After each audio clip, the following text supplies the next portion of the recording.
وتعالى في فرقان المجيد وهو أصدق الصادقين وقول الحق. بسم الله الرحمن الرحيم. وما خلقت الجن والإنس إلا ليعبدون. صدق الله العلي العظيم.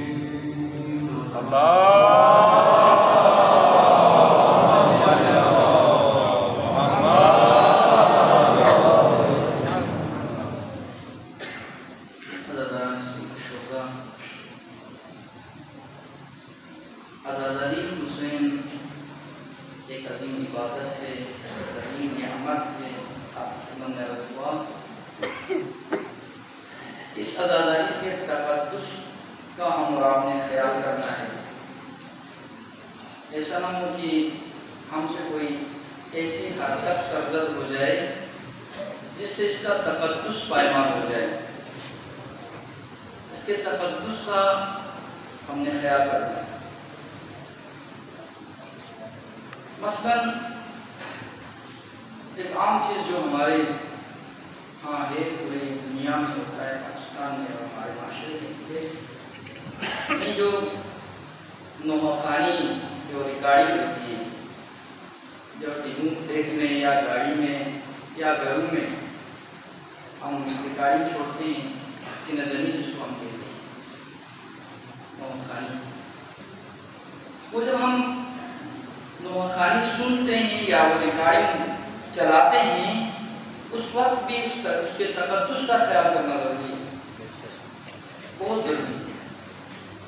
ایسا نہ ہو کہ آپ نے ریکارڈنگ چلائی، وہاں ماتم ہو رہا ہے، نوحہ خوانی ہو رہی ہے، ریکارڈنگ چل رہی ہے اور آپ گپوں میں لگے ہیں، ہنس رہے ہیں، کہے لگا رہے ہیں اور وہاں جو ہے ڈیک چل رہا ہے۔ یہ جو ہے ثواب نہیں، شاید گناہ ہوگا، ثواب نہیں ہوگا۔ میں پتہ نہیں کہوں گا، شاید کروں گا، چلو اگر یقین نہ ہو، ثواب نہیں ہوگا۔ اور اسی طرح گاڑی میں، ٹریکٹر میں نوحے چلتے ہیں، ٹھیک ہے، اپنی دینی آواز میں خود سنیں، اس سے متاثر ہو جائیں، ایسا نوحہ سنیں جو اثر کر جائے آپ کے اندر، انقلابی نوحے ہو، ضرورت ہے سنیں۔ اشعار جو ہے نا، ایک خلاصہ ہوتی ہے، ایک تحریک کا خلاصہ ہوتا ہے، ایک شعر، ایک بند، ایک حادثے کا، ایک واقعے کا خلاصہ ہوتا ہے شعر، ٹھیک ہے، وہ سن لیں لیکن اس سے متاثر ہو جائیں۔ اب ہم گاڑی میں سنتے ہیں یا کبھی ٹریکٹر والے بھی لگاتے ہیں مثال، تو ایسا نہ ہو جو باقی دنوں میں کچھ لوگ گانوں کے بڑے شوقین ہوتے ہیں اور گانے کھل کر کے لگاتے ہیں تاکہ سائڈ سے جو گزر رہا ہے اس کو پتا چلے کہ گاڑی میں گانا چل رہا ہے، اور آج بھی نیت آپ کی یہ ہو کہ باہر پتا چلے کہ اندر نوحہ چل رہا ہے، اور اپنے اس گانے کے شوق کو پورا کرنے کے لیے اگر ریکارڈنگ چلائی ہے تو یہاں شک نہیں، کنفرم گناہ ہے، کنفرم گناہ ہے۔ وہ شوق پورا کر رہے ہو، اگر خدا نخواستہ ایک نشہ تھا، ہاں ہم کہیں گے واقعا متاثر ہو گئے آپ، چہلم کے بعد بھی اگر آپ حسین کو یاد کرتے ہو، چہلم کے بعد بھی آپ کے گھر میں، آپ کے ڈیک میں، آپ کے گاڑی میں اور آپ کی شادیوں میں، آپ کی محفلوں میں وہ کام ہوتا ہو جو حسین چاہتا ہے، تو ہم کہیں گے کہ آپ متاثر ہو گئے، آپ کے اندر انقلاب آیا ہے، عزاداری نے آپ کو بدل دیا ہے۔ ورنہ یہی سمجھیں گے، پوری دنیا یہ سمجھے گی، مجھے حقیقت کی بات نہیں ہے، یہی سمجھے گی پوری دنیا کی بھائی بس نشہ تھا، 40 دن وہ نشہ پورا کر رہا تھا، کیونکہ اس 40 دن میں گانا سننا ایک تھا، نوحے سن کے گزارا کر دیا۔ یہ نہیں ہونا چاہیے، یہ تقدس پائمال ہو جائے گا، عزاداری کا تقدس کم ہو جائے گا، لہذا اس چیز کا خیال کریں۔ اور جیسے ہمارے سبیلیں لگی ہوئی ہیں، میں ان جوانوں سے بھی گزارش کروں گا، یہ آپ کا جذبہ ہے، یہ آپ کی محبت ہے، حسین سے یہ آپ کا عشق ہے، سبیل لگنی چاہیے، یہ عبادت ہے اور ثواب ہے، لیکن کہیں چھوٹی سی غلطی کے ذریعے اس کو گناہ میں بدلنے دو، خراب نہ کر دو اپنی عبادت۔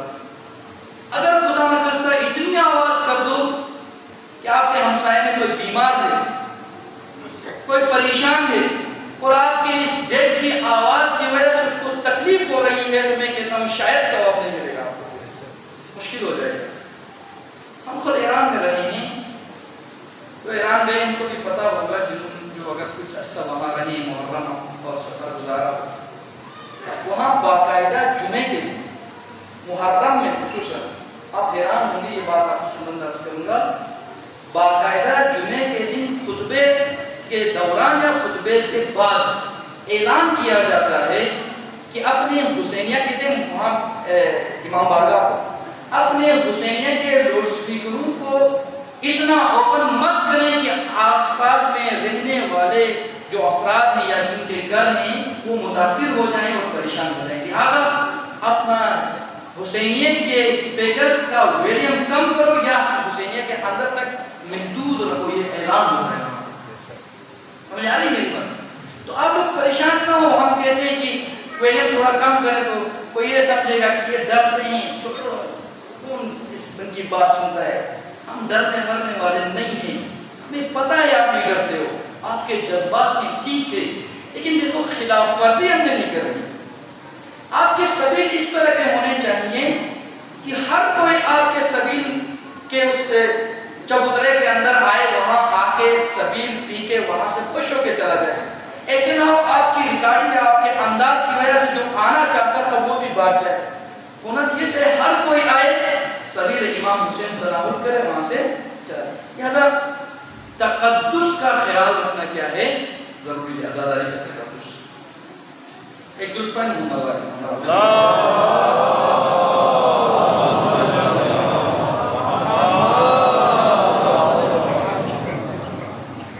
اور دوسری بات، ہم نے اس آزاداری میں وہ کام کرنا ہے جو حسین کرنا چاہتے تھے اور کرتے تھے، وہ کرنا ہے۔ یہ نہیں کہ جو حسین پر ہوا ہے وہ ہم کریں۔ مولا حسین پر کیا ہوا؟ تلواریں چلی، خنجر چلے، نہیں ہوا، اور ہم کیا کریں؟ اپنے اوپر خنجر چلائیں۔ یہ امام حسین پر ہوا ہے، امام نے کیا نہیں۔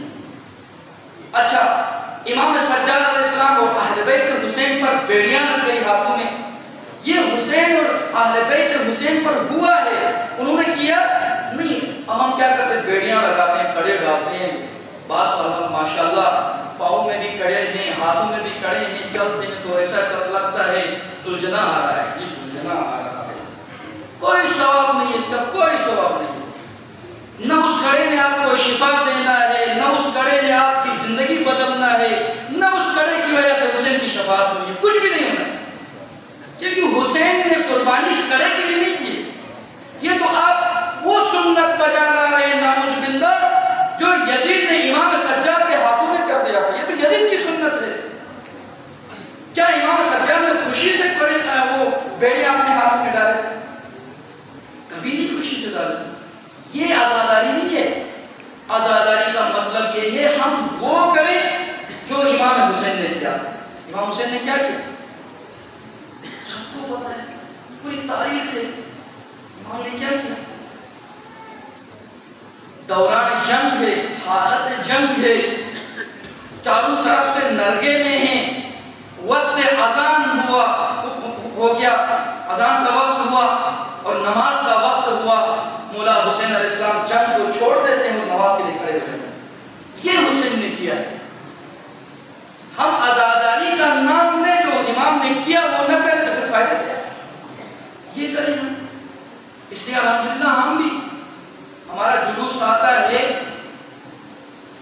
ہر جگہ پورے پاکستان میں، ہمیں ایک فکر رہتی ہے کس بات کی؟ نماز کی، ظہر کی نماز کی، اور الحمدللہ پورا جلوس چھوڑ کے، اپنے ماتموں کو چھوڑ کے ہم نماز کے لیے کھڑے ہو جاتے ہیں۔ تو یہ وہ عمل ہے جو حسین نے کیا تھا اور حسین چاہتا ہے، یہ وہ عمل۔ اچھا، وہ عمل نہ کریں جو یزید کرتا تھا، وہ چاہتا تھا۔ اگر عمل وہ کریں جو یزید کرتا تھا اور چاہتا تھا اور امام حسین اس عمل کے خلاف قیام کیا تھا، اگر خدا نہ خواستہ اس عمل میں ملوث رہے اور ظاہراً جو امام حسین پر ہوا تھا وہ کرتے رہے، تو ہم نے حق کے عزاداری کو ادا نہیں کیا، مقصد حسین کو ہم نے حاصل نہیں کیا، شہادت حسین کے مقصد تک ہم نہیں پہنچے۔ امام نے اپنی قربانی کیوں دی تھی؟ مثال دیکھیں، خدا نہ خواستہ کل بھی آپ نے خدمت میں عرض کیا، جو معاشرے کی ایک بڑی بیماری اس وقت ہے وہ نشے والی بیماری، مختلف نشوں میں ہمارے جوان ملوث ہیں۔ پورا پاکستان کی بات کرتا ہوں، نہ صرف استور بچا ہوا تھا، ایک پاکیزہ علاقہ تھا، اب یہ وبا اور یہ بیماری اور عذاب یہاں بھی داخل ہو گیا ہے، یہاں بھی داخل ہو گیا۔ وہ آپ کو پتہ ہے جب یزید کی تعریف کی جاتی ہے، تعریف سے مراد اس کو بتایا جاتا ہے وہ کون تھا، وہ ملعون، وہ نجس یزید کون تھا، اس کے بارے میں یہی کہا جاتا ہے وہ شراب خور تھا، یہی کہا جاتا ہے، وہ بندروں سے کھیلتا تھا، وہ کتوں سے کھیلتا تھا، وہ دین اسلام کے احکامات کو پائمال کرتا تھا، یہی کہا جاتا ہے نا۔ اگر خدا نہ خواستہ ہم بھی جیسے یزید تھا ویسے نشوں پر ملوث ہوں اور پھر ادھر سے عزاداری حسین کا نام لے لیں، تو آپ بتائیں ہم کیا کر رہے ہیں؟ وہ کر رہے ہیں جو حسین چاہتا تھا یا وہ کر رہے ہیں جو یزید چاہتا تھا؟ عزاداری کا مقصد کیا ہے؟ لہذا اپنے آپ کو بچائیں، اگر کوئی ایسا خدا نہ خواستہ اس مسئلے میں ملوث ہے، خدا نہ دیکھیں یہ ہو ہی نہیں سکتا، بہت ہی مشکل ہے کہ ایک جوان نشہ کرتا ہو اور وہ مسجد میں آئے گا، مشکل ہے، بہت مشکل ہے، بہت مشکل ہے۔ ابھی نماز سے ہم دور اسی لیے ہو رہے ہیں، معاشرے نے ہمارے جوان نماز کی طرف رغبت نہیں رکھتے، تو اس کی وجہ ہی یہی ہے کیونکہ نشوں میں ملوث ہو چکے ہیں، جس کی وجہ سے وہ مسجد کی طرف آ ہی نہیں سکتے۔ اب کیا عرض کروں، میرے خیال میں بتانا چاہیے، 3 سال سے میں اس پر گفتگو کر رہا ہوں اور آپ کے بزرگاں، آپ کے والدین مجھے بار بار کہتے ہیں کہ اس پر بات کریں۔ اب تو میں یہ کہوں جوانوں سے، اب تو کچھ جوانوں کا پتہ بھی چل گیا ہے کہ کون کون نشہ کرتے ہیں، پتہ بھی چلا ہے، پتہ نہیں تھا، بہت سارے کو پتہ بھی چل گیا، اور کون پرووائڈ کرتا ہے، کون لا کے دیتا ہے، وہ بھی پتہ چل گیا۔ اور مصیبت در مصیبت تو یہ کہ اب اتنی عادت اس کی بن گئی ہے، کچھ لوگوں کو پکڑا گیا تو انہوں نے جواب میں کیا کہا، میں کوئی گناہ کر رہا ہوں کیا؟ کون سا گناہ کیا تھا؟ کیا کہ پوری دنیا تو سب پیتے ہیں بھائی، تو کون سا غلط کام کیا میں نے اس دن بھی کہا سب جہنم چاہتے تو ہم نے جہنم دینا ہے کیا؟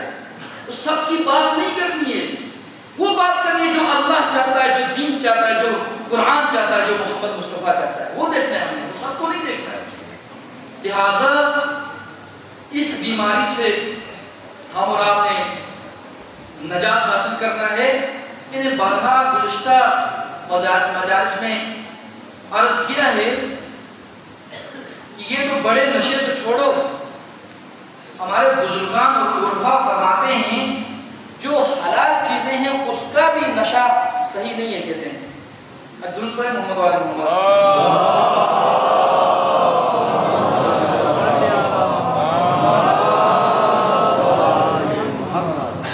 یہاں تک کہ ایک آیت اللہ تھے، اللہ ان کو جنت الفردوس میں جگہ عطا فرمائے، آیت اللہ دہسلکی، ان کی کتابیں بھی ہیں، ہم کچھ عرصہ ان کے ساتھ رہے ہیں، تو جب شہر سے باہر جاتے تھے، جمعرات کو جاتے تھے، تو ساتھ یہ توفیق ہوئی کہ ہمیں بھی ساتھ لے کے جاتے تھے، 2 دن بالکل وہاں جا کر فریش ہو جاتے ہیں، کیونکہ پورے 6 دن جو ہے نا 5 دن وہ درس و مباحث میں دن رات مشغول رہتے ہیں، پھر 2 دن جو ہے ریلیکس ہونے کے لیے شہر سے باہر دیہات میں جاتے ہیں، وہاں پھر کھاتے پیتے ہیں۔ وہ فرماتے تھے، یہاں تک آگے بہجت نے بھی فرمایا ہے، چائے پینا کوئی حرام ہے کیا؟ چائے حرام ہے؟ چائے حرام ہے، جائز ہے۔ وہ فرماتے تھے چائے کا اگر نشہ کرتے ہو تو یہ بھی ٹھیک نہیں ہے، کیا نشہ نہیں کرنا چاہیے، چائے پینے وقت کے حساب سے پی لو، لیکن چائے کا نشہ چیزیں کسی حرام چیز کا نشہ کرنا مجھے بہت دکھ بات ہے۔ ہم نے خود دیکھا، میں نے پہلے سنایا بھی ہے، تذکر کے لیے پھر سنا ہوں، ایرانی پنیر بہت کھاتے ہیں، پنیر شاید آپ کو ان کی بوریت بھی ختم ہو جائے۔ ہم ایرانیوں کو وہاں ایران میں ہوتے تھے، مشہور ہے پنیر خور کہتے ہیں ہم ان کو، کوئی بھی غلط کام کرتے تھے نا مذاق کرتے تھے، تم لوگ پنیر خور ہو اس لیے غلطیاں کرتے ہو، مشہور ہے پنیر بہت کھاتے ہیں، اور پنیر کے بغیر ان کو مطلب صبح کا ناشتہ سمجھو ناشتہ نہیں ہوتا ہے، پنیر کے بغیر نہیں ہوتا ناشتہ۔ وہ آیت اللہ داسرخی کو میں نے اپنے آنکھوں سے دیکھا جب اس دیہات میں گئے جہاں پہ وہ رہتے تھے، گھر تھا، ایک فریج میں ایک پنیر تھا، اندر پنیر اندر تھا، اور دیکھا تو اس پہ کائی جم گئی تھی، کائی پھپھندی جم گئی تھی، آواز خراب ہوئی تھی، اور وہ کیا کرتا تھا، وہ روٹی ہاتھ میں لے کے اس فریج کے باہر سے ایسے ٹچ کر کے کھاتا تھا، درنی کھاش لگ کر تو ہم حیران ہو گئے۔ پہلی بار جب گیا ان کے ساتھ پوچھا کیا کر رہے ہو؟ انہوں نے کہا نفس کو مارا، نفس کو، اپنے نفس کو مارا۔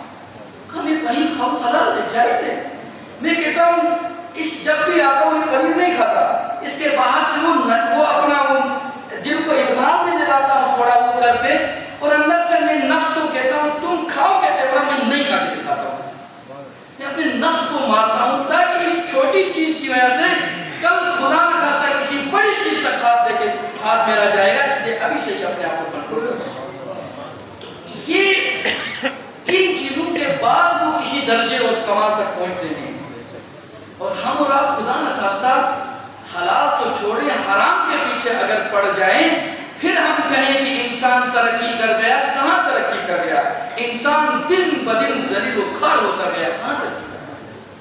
ترقی نہیں ہے سر۔ اس لیے کل بھی آپ کی خدمت میں عرض کیا، آج کا علم جو ہم حاصل کرتے ہیں، جس کے پیچھے ہم پڑے ہوئے ہیں، یہ علم نہیں ہے، یہ علم نہیں ہے، یہ ذریعہ معاش کی پریکٹس ہے، ذریعہ معاش کے طریقے ہیں جس کے ذریعے سے آپ نے اپنی زندگی میں اچھا کمانا ہے اور اچھا کھانا ہے، ٹھیک ہے؟ اس لیے قرآن بھی فرماتا ہے نا، کتابیں بہت سی پڑھیں لیکن اس پر عمل نہ ہو، وہ کتاب پڑھنے کا مقصد معلوم نہ ہو تو سورہ جمعہ میں اللہ تبارک تعالیٰ ارشاد فرماتے ہیں کمثل الحمار يحمل اسفارا مثل الذين حملوا التوراة ثم لم يحملوها كمثل الحمار يحمل اسفارا۔ اس کا ترجمہ آپ کو پتا ہوگا، اللہ تعالیٰ فرماتے ہیں ان کی مثال جنہوں نے تورات کو اٹھایا ہے، اٹھایا سے مراد پڑھا بھی ہے، سب کچھ علم ہے، ثم لم يحملوها، جس کی لیکن اس پر عمل نہیں کرتے، پڑھا ہے سب کچھ کیا ہے لیکن اس سے کوئی فائدہ نہیں اٹھاتے۔ تو اس کی مثال کیا بتایا؟ اس گدھے کی مثال ہے جس کے اوپر بہت ساری کتابیں لاد کے شہر میں لایا گیا ہو۔ آپ مجھے بتائیں ایک ڈاکومنٹ کی اسٹریٹ سے کتاب ڈال دے بازار میں تو ہم کہیں گے کہ یہ گدھا بڑا پڑھا لکھا گدھا ہے، کہہ سکتے ہیں؟ گدھے کو سمجھ نہیں آ رہا کہ میں نے کیا اٹھایا ہوا ہے۔ اسی طرح ایک انسان پڑھتا بھی ہے، لکھتا بھی ہے، سب کچھ ہے، پڑھا لکھا ہے لیکن انسانیت نہیں ہے، اس کے اندر ضمیر نہیں ہے، اس کے اندر غیرت نہیں ہے، اس کے اندر عزت نہیں ہے، اپنی مال کے لیے ضمیر بھی بیچا ہے، غیرت بھی بیچا ہے، عزت بھی بیچ دیا، دین بھی بیچ دیا، پھر ہم اس کو کہیں گے پڑھا لکھا؟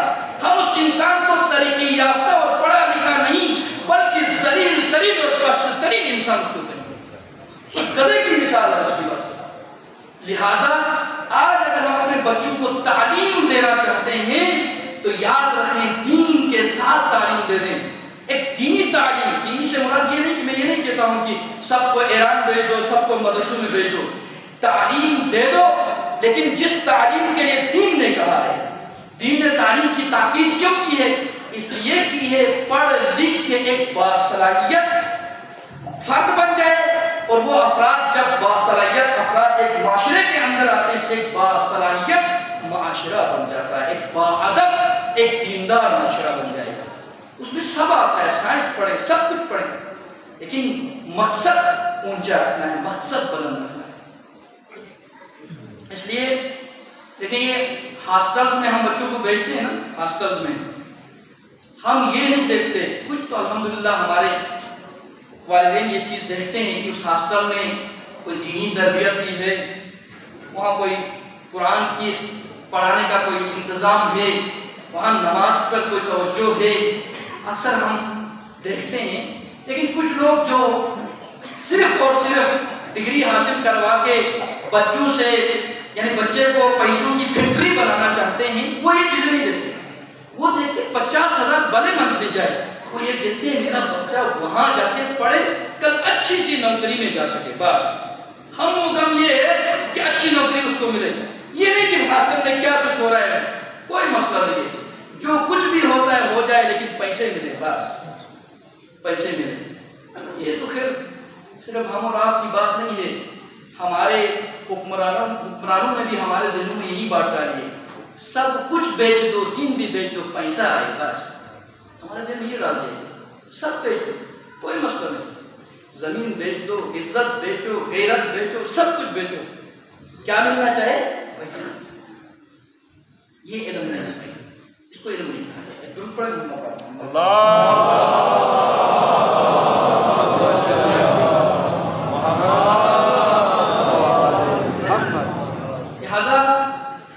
مقصد ہمارا بلند ہونا چاہیے، عظیم مقصد لے کے ہم نے اعمال زندگی گزارنی ہے، اعمال بجا لانے ہیں۔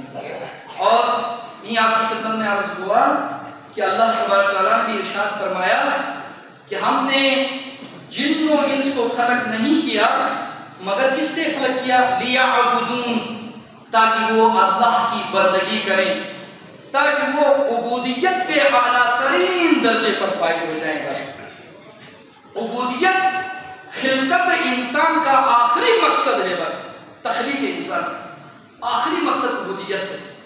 عبودیت کا مطلب آپ کی خدمت میں نے عرض کیا، لا کرنا ہے سب سے پہلے، یعنی ہر طاغوت سے نفرت کرنی ہے۔ جتنے طاغوت ہمارے دلوں میں ہیں، جن کو ہم نے اپنا بت بنا کے رکھا ہے، ان کو لا کرنا ہے، تب جا کے الا اللہ ہو جائے گا، یعنی اللہ کی بندگی میں ہم آ جائیں گے۔ جب تک ان کو نفی نہیں کریں گے تب تک اللہ کی بندگی میں ہم نہیں آ سکتے۔ ایک درود پڑھیں تو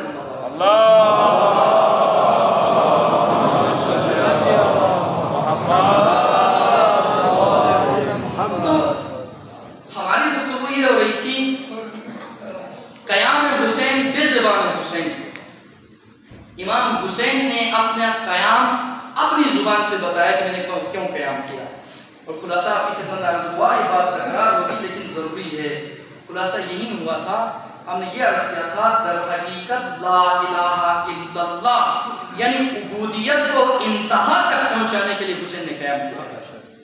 امام کے جملوں سے یہی اخذ ہوتا ہے۔ کل بھی میں ڈائری ہاتھ میں لے کر بیٹھا لیکن نہیں پڑھ سکا روایت، آج ہم اپنی باتیں چھوڑ کے یہ روایت پڑھ لیں۔ البتہ پچھلے مجلس میں پڑھا تھا لیکن سرسری ہم نے پڑھا، اس پہ تھوڑی توجہ کرنا چاہتے ہیں، آپ بھی توجہ کریں، ہم بھی انشاءاللہ کچھ مل جائے گا وہ لے کے ہم مجلس سے جائیں گے۔ امام علیہ السلام خاص کر مدینے سے مکہ آتے ہوئے اپنے قیام کے بارے میں اتنا زیادہ خطبے قیام کے حوالے سے نہیں دی، لیکن جب مکے سے کربلا کی طرف آ رہے تھے، مکے سے نکلتے ہوئے بھی اپنا مقصد بتا دیا ہے، اور جہاں جہاں پڑاؤ کیا اور جہاں جہاں شخصیات ملی ان شخصیات کو اپنا مقصد اور اپنے قیام کا مقصد بتاتے رہے مولا۔ یہاں تک کہ جب مکے سے کربلا جاتے ہوئے جتنے خطوط مولا حسین نے کوفہ والوں کو بھیجا، وہاں بھی امام علیہ السلام نے مقصد قیام اور مقصد کوفے کی طرف آنے کا مقصد وہاں بھی بتا دیا۔ وہ جب آپ کتاب پڑھیں کبھی ٹٹولیں تو آپ کو نتیجہ یہ ملے گا کہ مقصد امام حسین وہی تھا جو علامہ اقبال نے اپنے اشعار میں اس کا خلاصہ کر دیا ہے، وہ یہ کہ ابتدائے عشق ابراہیم انتہا کون تھے؟ حسین تھے۔ کہ علامہ اقبال نے یہی فرمایا ہے کہ لا الہ الا اللہ کی بنیاد جو ابراہیم نے رکھی تھی اس کو انتہا امام حسین نے کربلا میں انتہا پہنچایا۔ یہ آپ پورا خلاصہ اس کا نتیجہ یہ ہے، لا الہ الا اللہ۔ تو شخصیات جتنی ملی سب سے امام علیہ السلام مخاطب ہوئے اور جملے فرماتے گئے۔ ان شخصیات کے حوالے سے ایک جملہ میں عرض کر، میں 2 منٹ آپ کا لے لوں گا، اگر آپ انشاءاللہ تحمل کریں گے نا. ایک دوسرے پڑھیں محمد والے محمد.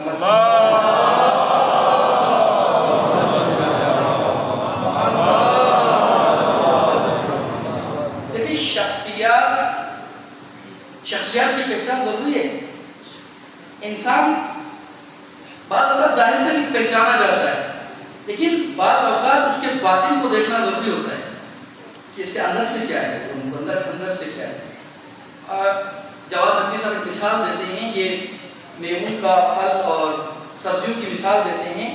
مثلا کیلے کی مثال لے لیں. کیلا باہر سے دیکھو تو چھلکا ہے، اس کو کھول دیتے ہیں تو اندر ایک نرم غذا ہے، ایک میٹھی چیز ہے، خوش ذائقہ، خوش طعم، خاص کر بچوں کے لیے جن کے معدے میں مسئلہ، یعنی بہت ساری خصوصیات اس کے اندر. لیکن باہر سے ایک کھول ہے، چھلکا ہے، اس کو نکالیں تو اندر سے وہ شخصیت ظاہر ہو جائے. اسی طرح اخروٹ ہے، مثلا ہمارے یہاں بہت ہوتا ہے. باہر سے دیکھو ایک سخت چیز ہے، لیکن توڑ دیں تو اندر سے اس کا مغز ایک بہترین چیز ہے، ایک غذا ہے، فائدہ مند. اسی طرح بادام کو دیکھو، ایک فائدہ مند چیز ہے. لیکن کچھ سبزیاں ایسی ہوتی ہیں یا میوے بھی ایسے ہوتے ہوں گے، ان کا چھلکا اتارتے جاؤ اندر سے چھلکا ہی نکلتا آتا ہے. کچھ شخصیات بھی ایسی ہوتی ہے، یعنی مطلب کیا، ہم اس کو ٹٹولے تو بھی اندر سے کوئی شخصیت نظر ڈھونڈتے رہو. مثال پیاز کی مثال دے رہے تھے. اب پیاز کا ایک چھلکا نکالو اور چھلکا ہے، اور چھلکا اتارو اور چھلکا ہے. وہ چھلکے اتارتے جاؤ ارد تک چھلکا ہی آتا ہے. اس کے اندر کوئی ایسی چیز نہیں ہے جو باہر سے اندر مختلف ہوتی ہے. سارا کا سارا چھلکا ہی چھلکا ہے. لیکن کچھ ایسی ہوتی ہیں، اس لیے وہ پیغمبر خدا صلی اللہ علیہ وسلم سے ایک روایت بھی ہے، ایک حدیث بھی ہے، نقل کی گئی ہے. آپ صلی اللہ علیہ وسلم نے فرمایا کچھ انسان، کچھ شخصیات ایسی ہوتی ہیں جو 7 خصلتوں پر مشتمل ہوتی ہیں. 7 خصلتیں اس کے اندر ہوتی ہیں. مطلب شاید وہ پیاز جیسا ہوگا. پھر باہر سے دیکھو مسلمان ہے، تھوڑا کھول دو یورپین ہے، تھوڑا اور کھول دو امریکن ہے، تھوڑا اور کھول دو، یعنی اس کی شخصیت کا پتہ ہی نہیں چلتا. وہ 7 قسم کے اس کے اندر رنگ ہوتے ہیں، پتہ تک نہیں چلتا. یعنی ادھر گیا کچھ اور ہے، ادھر آیا کچھ اور ہے، باہر گیا اور ہے، اندر آیا باہر، یہ چیزیں ہوتی ہیں. اور یہ میں عرض کرنا چاہتا تھا، اس وقت بھی یہ سسٹم آج بھی چل رہا ہے. اس زمانے میں بھی مختلف ایسے لوگ تھے جو ان کی شخصیتیں کیا تھی، مختلف تھی. لہذا امام علیہ السلام کے خطبوں سے بعض شخصیات متاثر ہو گئی اور امام کے ہمراہ ہو گئی. آپ کو معلوم ایسی ہستیاں بھی، اور کچھ کو آپ امام علیہ السلام کے خطبوں سے کوئی فرق نہیں پڑا. ظاہراً جب امام کے پاس آتے تھے تو اپنے آپ کو بہت بڑا دیندار بنا کے آتے تھے. میں نے کل آپ کی خدمت میں عرض کیا، بلکہ امام کو مشورے دیتے تھے، یا امام دیکھو کہاں جا رہے، آگے موت تھے، موت کی طرف جا رہے، یزید کی حکومت ہے، آپ جاؤ گے ٹکراؤ گے تو شہادت ہوگی، موت ہوگی، لہٰذا چھوڑ دیں اس راستے کو. مشورہ دیتے تھے. ایسے لوگ تھے. ایک درود پڑھیں محمد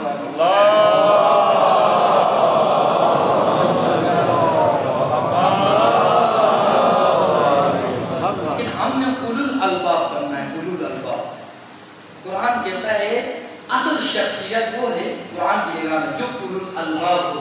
اولو الالباب کا مطلب اندر ایک ایسا مغز رکھتا ہو، جب اس مغز کا پتہ چل جائے تو واقعا اس کی انسانیت کا پتہ چلتا ہے، اس کی حقیقت کا پتہ چلتا ہے. اندر ایک ایسا مغز ہمارے اندر ہونا چاہیے، اس کو اولو الالباب، صاحبان مغز، صاحبان تفکر، صاحبان فکر، صاحبان دل، وہ ہستیاں اللہ تبارک تعالیٰ چاہتا ہے انسان بنے. بہرحال تو امام علیہ السلام اس سفر میں مختلف خطبات امام کے ہیں اور فرمائشات ہیں. یہ فرمائش اس دن پڑھا ہم نے، لیکن ذرا سرسری ہم آگے نکلے تھے. تھوڑی سی توجہ انشاءاللہ پھر آپ کی زحمتیں ہم تمام کریں گے. امام علیہ السلام جب فرزدق ملے تھے تو امام علیہ السلام نے پیغمبر خدا کی وہ حدیث سنائی جو میں نے آپ کو سنا دی. اس پہ بڑی بحث بھی ہو گئی، لیکن اس پر بات نہیں ہوئی. پھر امام نے اپنے جملے ارشاد فرمائے پیغمبر کی حدیث کے بعد. فرمایا جا فرزدق ان هؤلاء قوم لزموا طاعت الشیطان. یہ فرزدق میں کیوں قیام کر رہا ہوں یہ سننا. قیام کا مطلب بتا رہے. فرزدق نے کہا تھا نا کیوں جا رہے تو وہاں دل تو تیرے ساتھ ہے لیکن تلواریں تیری خلاف ہے, تلوار تمہارے خلاف ہے, یہاں سمجھ جائے. تو اب امام فرمانا یہ چاہتے ہیں کہ میں کیوں جا رہا ہوں. فرمایا اس لیے کہ ان هؤلاء قوم لزموا طاعت الشیطان. اس قوم نے کیا کیا ہے اپنے اوپر شیطان کی اطاعت کو لازم قرار دیا ہے. مطلب جو کچھ کرتے ہیں وہ شیطان کی خواہش کے مطابق کرتے ہیں.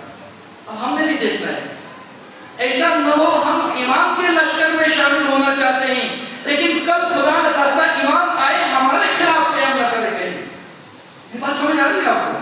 اگر خدا نہ خواستہ ہم نے اپنے اوپر شیطان کی اطاعت کو اپنے اوپر مسلط کر دیا ہے تو پھر ہم نصرت امام میں نہیں جا سکتے بلکہ امام کا قیام ہمارے خلاف ہونے والا ہے. میری باتیں شاید کڑوی لگیں گی, سخت لگیں گی آپ کو, لیکن مجبوری ہے, مجبوری ہے, بتا رہے ہیں مجبوری ہے.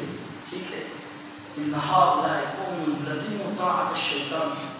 انہوں نے کیا کیا ہے شیطان کی اطاعت کو اپنے اوپر مسلط کر دیا ہے. وہ شیطان جو کہتا نہیں کر رہا. پھر فرمایا وَتَرَكُوا طَاعَةَ الرَّحْمَنِ. رحمان کی اطاعت کو چھوڑ دیا ہے, ترک کر دیا. جہاں اللہ کی طرف دعوت ہوگی بات جائیں گے, جہاں شیطان دعوت کرے گا وہاں تو بڑھ چڑھ کے وہاں شرکت کریں گے. یہ ابھی گزر گیا وہ دن 18 ذی الحج کا, پتہ چل گیا طاعت الشیطان میں کون ہے اور طاعت الرحمن میں. آپ کے رحمہ میں فیسٹیول تھا, شیطان کی دعوت تھی, کوئی ثواب کا کام نہیں تھا, گناہ ہی گناہ تھا. یہاں تک کہ خواتین بھی وہاں گئی, گناہ ہی گناہ تھا. کنفرم تھا وہ شیطان کی دعوت تھی.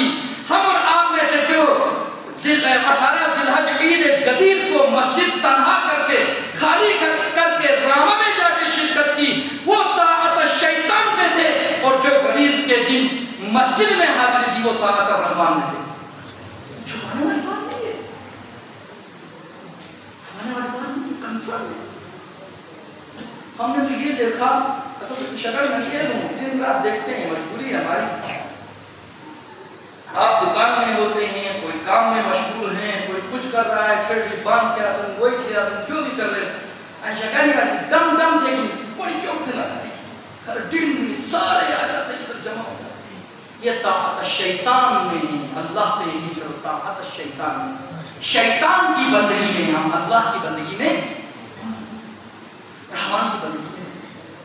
انہوں کل بھی عرض کیا, جب گناہ اجتماعیت اختیار کرتا ہے تو پھر اجتماعی عذاب آ جاتا ہے. انتظار کرنا پھر اجتماعی عذاب. جب شیطان کی اطاعت اجتماعیت میں ہو جائے گی پھر اس شہر میں, اس محل میں, اس علاقے میں عذاب الہی کا انتظار کرنا پڑے گا. لہذا امام نے فرمایا میں قیام اس لیے کر رہا ہوں. اب ہم امام حسین کی عزاداری کر رہے ہیں. دیکھیں امام کیا چاہتے ہیں.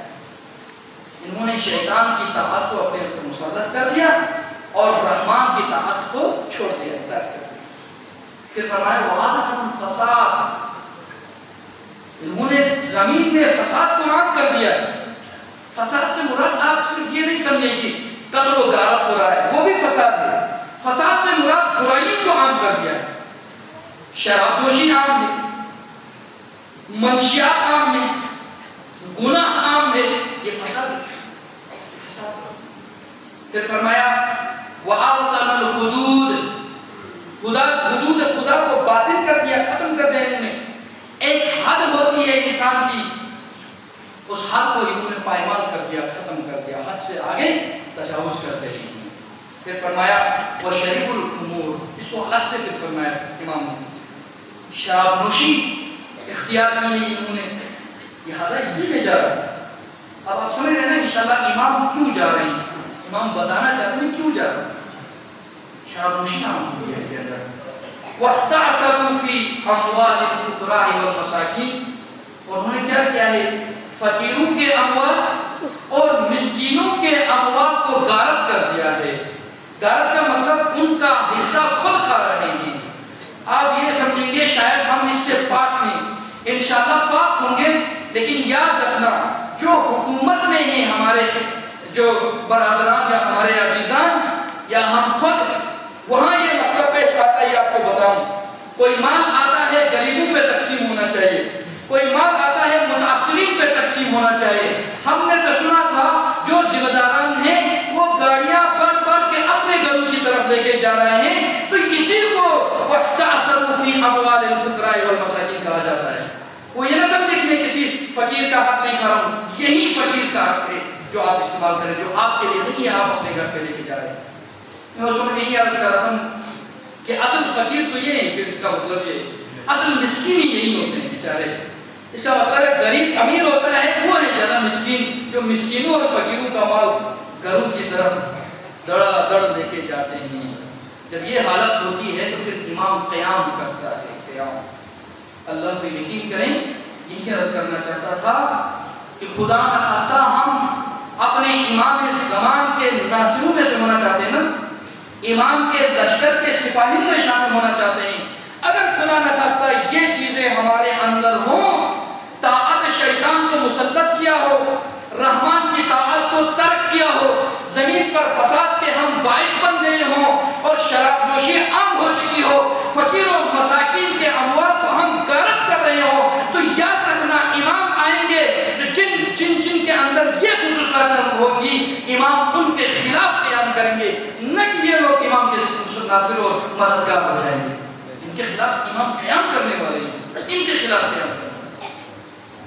پھر فرمایا وَأَنَا أَوْلَى مَنْ قَامَ بِنُصْرَةِ الدِّينِ، اور اس وقت میں سب سے زیادہ اولیت رکھتا ہوں، یعنی حقدار ہوں، یعنی میرے اوپر سب سے بڑی ذمہ داری بنتی ہے۔ اس کا مطلب یہ ہے آج بھی جو انسان اپنے آپ کو سب سے بڑا دیندار سمجھے، اس پر سب سے بڑی ذمہ داری آئی تھی۔ جو کہتا ہے میں زیادہ دیندار ہوں، اسی پر سب سے بڑی ذمہ داری آئی تھی۔ جب امام حسین فرماتے ہیں میں دین کا خلیفہ ہوں، تو اب امام حسین پر ذمہ داری آئی تھی۔ تو امام نے خود فرمایا انا اولا، میں سب سے زیادہ حقدار ہوں، میرے اوپر زیادہ ذمہ داری بنتی ہے۔ من قام بنصرت الدین، کہ دین خدا کی نصرت اور مدد کے لیے کھڑے ہو جائے۔ پھر فرمایا وَإِعْزَازِ الشَّرْعِ، اور شریعت کی سربلندی کے لیے، احکام الہی کی سربلندی کے لیے، وَالْجِهَادِ فِي سَبِيلِهِ، اور اللہ کی راہ میں جہاد کے لیے میں سب سے زیادہ اولویت رکھتا ہوں، حق رکھتا ہوں۔ لِتَكُونَ كَلِمَةُ اللَّهِ هِيَ الْعُلْيَا، تاکہ کلمہ خدا یعنی لا الہ الا اللہ محمد رسول اللہ بلند رہے۔ یہاں سے پتہ چلتا ہے آخر میں بھی جو امام کا جملہ ہے اس سے بھی یہی اندازہ ہوتا ہے مقصد امام حسین کا قیام عبودیت کو انتہا تک پہنچانا۔ مطلب کیا؟ لا الہ الا اللہ کو انتہا تک پہنچانے کا امام ہے۔ شاید ایک بات تکرار ہو جائے، امام کا مقصد نہیں تھا کہ شیطانی اور طاغوتی نظام کو ٹھکرا کے، طاغوتی طاقتوں کو ٹھکرا کے اللہ کی بندگی میں انسانوں کو امام علیہ السلام لانا چاہتے تھے، اس لیے امام نے قیام کیا۔ یہ خدا سے مطلب ہے۔ مطالب اور بھی ہیں لیکن وقت کی دامن میں گنجائش نہیں ہے، یہیں تک اکتفا کرتے ہیں، انشاءاللہ پھر آگے جب موقع ملے گا میں سنیں۔ امام علیہ السلام اسی مقصد کو لے کر پڑاؤ در پڑاؤ آگے جا رہے تھے، کوفے کی طرف سفر کر رہے تھے۔ یاد رکھیں ہم نے صرف امام کی مظلومیت یاد کر کے احساساتی بن کے ختم نہیں کرنا، وہاں ختم نہیں کرنا ہم نے، بلکہ امام نے جو کچھ کیا اس پر عمل کرنے کی ہم نے کوشش کی۔ اب امام علیہ السلام مقام پر مقام جاتے ہیں، خطبے دے رہے ہیں، خطوط لکھ رہے ہیں، یہاں تک کہ ایک مقام تھا جس کو ثعلبیہ کہا جاتا ہے۔ جب ثعلبیہ سے نکل کر زبالہ ایک مقام تھا، وہاں قریب پہنچے تو امام علیہ السلام کو حضرت مسلم بن عقیل کی شہادت کی خبر ملی۔ حضرت حانی ابن عروہ کی شہادت کی خبر ملی. اب یہاں غور کریں تھوڑا.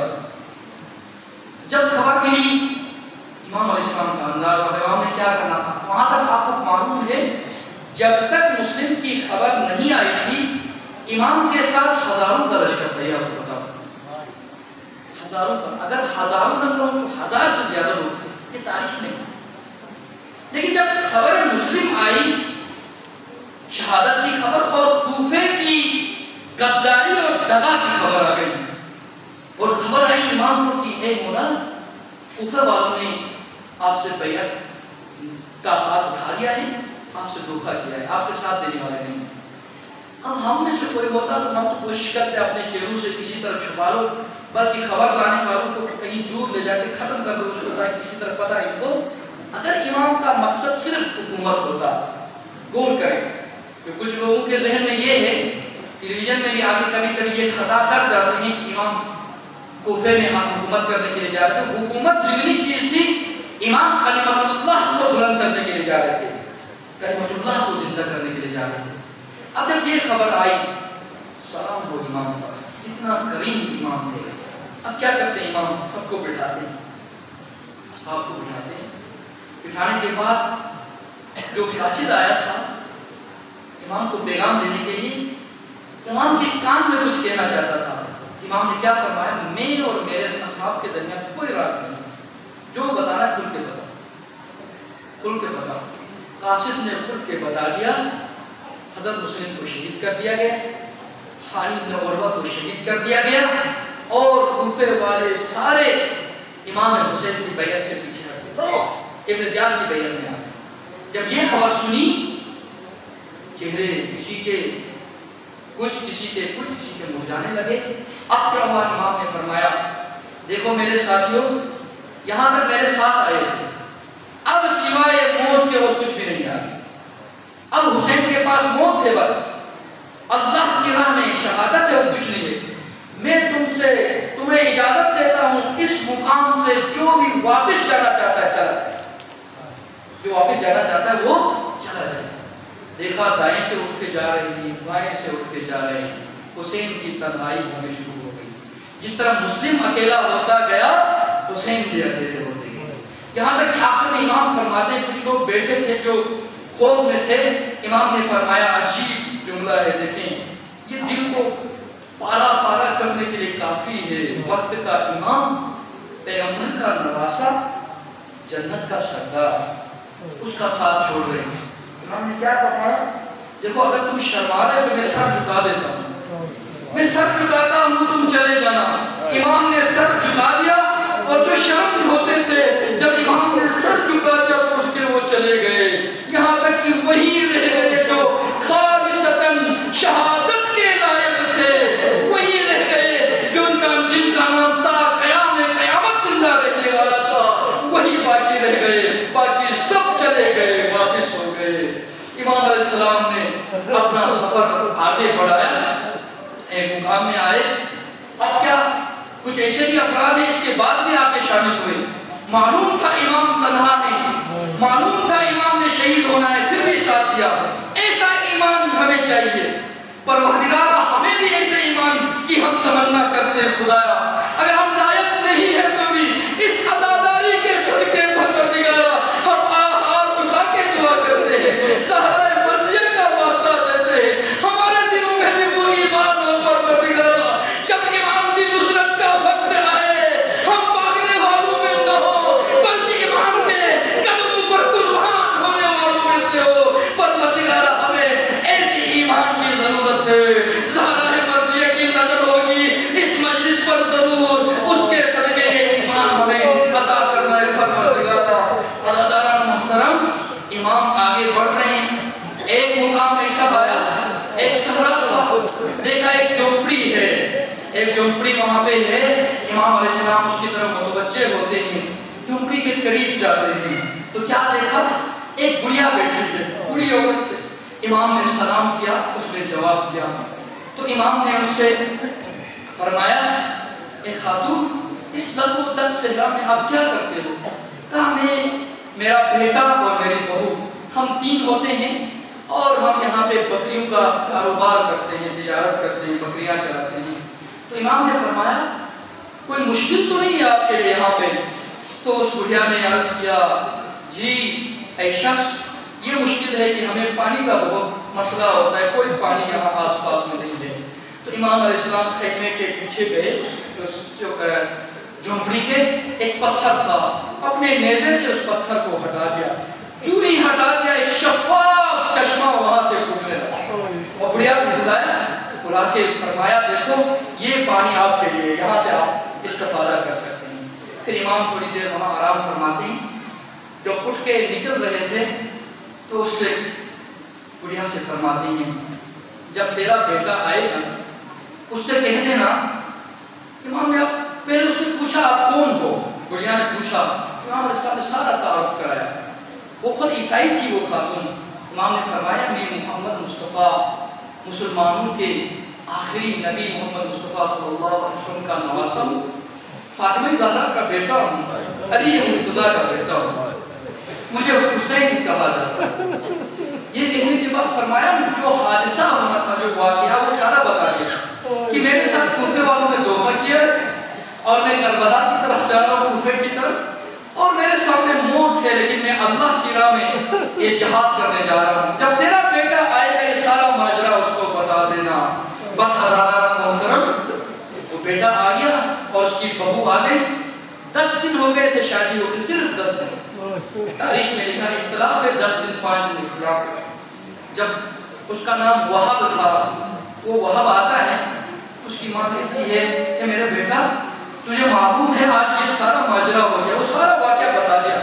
جب بتایا تو وہب کے دل میں انقلاب آنے لگا، کہا اماں جان سارا ساز و سامان لپیٹ لو، ہم حسین کے ہمراہ ہونا چاہتے ہیں۔ جب دیکھو دل کھل جاتا ہے، جب ذہن کھل جاتے ہیں، ایمان کے پردے ہٹ جائے، کھل جاتے ہیں، ایمان جب دل میں آ جاتا ہے تو انسان لائق بن جاتا ہے حسین کی پاؤں میں قربان ہو جائے۔ ساز و سامان لپیٹ لیا، حسین کے پیچھے گئے، ایک جگہ میں جا کے امام حسین تک پہنچ گئے اور مولا کو جب مولا کے کی قافلے تک پہنچ گئے تو امام حسین کے سامنے جا کے عرض کیا مولا ہم نے آپ کے دادا نانا کا کلمہ پڑھ لیا ہے، لا الہ الا اللہ محمد الرسول اللہ، ہم مسلمان ہو گئے ہیں اور ہم آپ کے ساتھ جس قربانی کے لیے آپ جا رہے ہیں اس قربانی میں ہم بھی شریک ہونے کے لیے آنا چاہتے ہیں، آپ کے ساتھ شریک ہونا چاہتے ہیں۔ یہ کہا اور وہب قلبی کو امام حسین نے اپنے سینے سے لگایا اور اسلام اس نے قبول کیا۔ امام علیہ السلام اپنے ہمراہ لے کے جاتے ہیں۔ بس وہب قلبی اور اس کی ماں، اس کے جوزہ کے 2-4 مسائل آپ کی زحمتیں تمام ہوئی۔ جب کربلا پہنچے، جب وقت جہاد آیا تو ماں بہت بے چین تھی۔ سلام ہو ایسی ماں پر جس کا نام قمر تھا، واقعاً قمر ہوگی، بے چین تھی، بار بار اپنے بیٹے کو کہتی تھی دیکھو بیٹا کہیں ایسا نہ ہو میں فاطمہ زہرا کے سامنے شرمندہ ہو جاؤں، کہیں تم پیچھے ہٹ جاؤ گے۔ کہتا تھا نہیں اماں جان میں بالکل تیار ہوں، میں قربانی کے لیے تیار ہوں، میں حسین پہ آج آنے نہیں دوں گا۔ اور جب وہب کا وقت آیا، وہب میدان کی طرف جانا چاہتے تھے، ماں نے تیار کیا وہب کو، لیکن زوجہ ابھی 17 یا 18 دن ہو گئے تھے کربلا پہنچ کے ان کی شادی کا، تو اس کی زوجہ نہیں چاہتی تھی شروع میں کہ شوہر جو ہے میدان کربلا میں جائے، کیونکہ اس کو پتا تھا جو بھی جاتا ہے واپس نہیں آنا، اور ابھی ہی تازہ شادی ہو گئی ہے، یہ جائے گا تو واپس نہیں آئے گا۔ سلام ہو ایسی بیویوں پر بھی جو دین خدا کے لیے اپنی ساری خواہشوں کو قربان کر دیتی ہے۔ ایسی خواتین بھی اسلام میں موجود ہے، جو میں نہیں چاہا تو اتنے میں وہب فریاد کرتے ہیں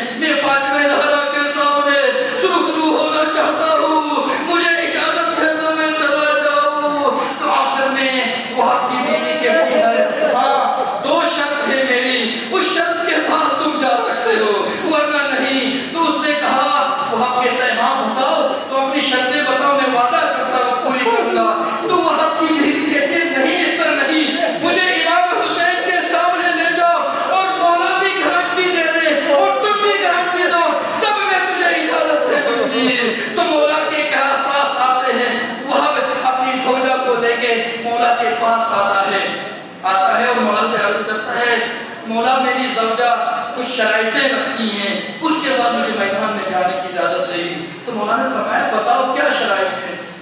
تو ان کی زوجہ کہتی ہے پہلی شرط یہ ہے مولا جب یہ شہید ہو جائے گا تو میرا پیچھے کوئی سہارا نہیں ہوگا، لہذا تو مجھے ابھی ہی اپنے اہل بیت سے ملاقات کر دو، مجھے اپنے اہل بیت میں شامل کر دو تاکہ اس کی شہادت کے بعد میں تیرے اہل بیت کے ساتھ رہوں گی۔ امام نے فرمایا قبول ہے، دوسری شرط بتا۔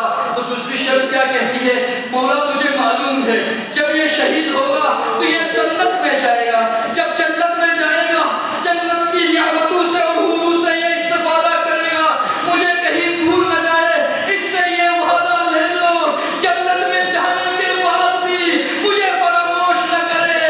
تو مولا حسین نے فرمایا میں بھی تجھ سے وعدہ کرتا ہوں، وہاں بھی تجھ سے وعدہ کرے گا کہ جنت میں تجھے یاد کرے گا۔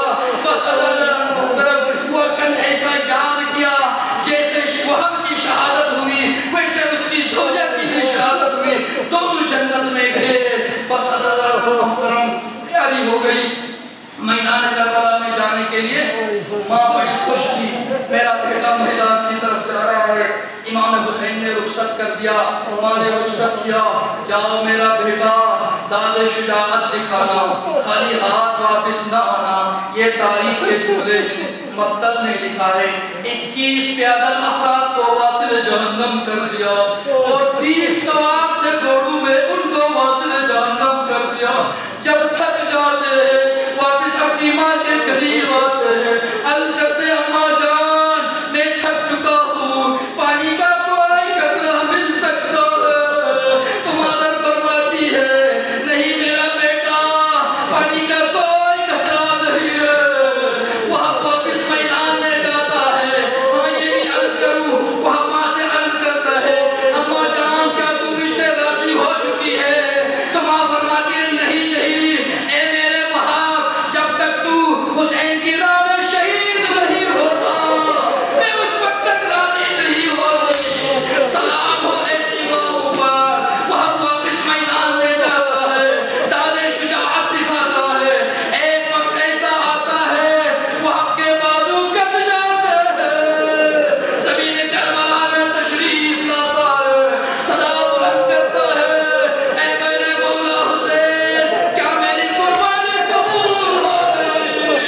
اتنے میں وہاں کی زوجہ ایک نیزہ اٹھاتی ہے، میدان کربلا پر حملہ آور ہوتی ہے، جو یزیدی تھے ان پر حملہ آور ہوتی ہے۔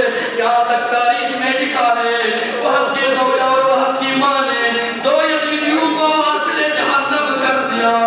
پھر وہاں فریاد کرتا ہے اے میری زوجہ تم واپس خیموں کی طرف جانا، یہاں کھڑی نہ رہنا۔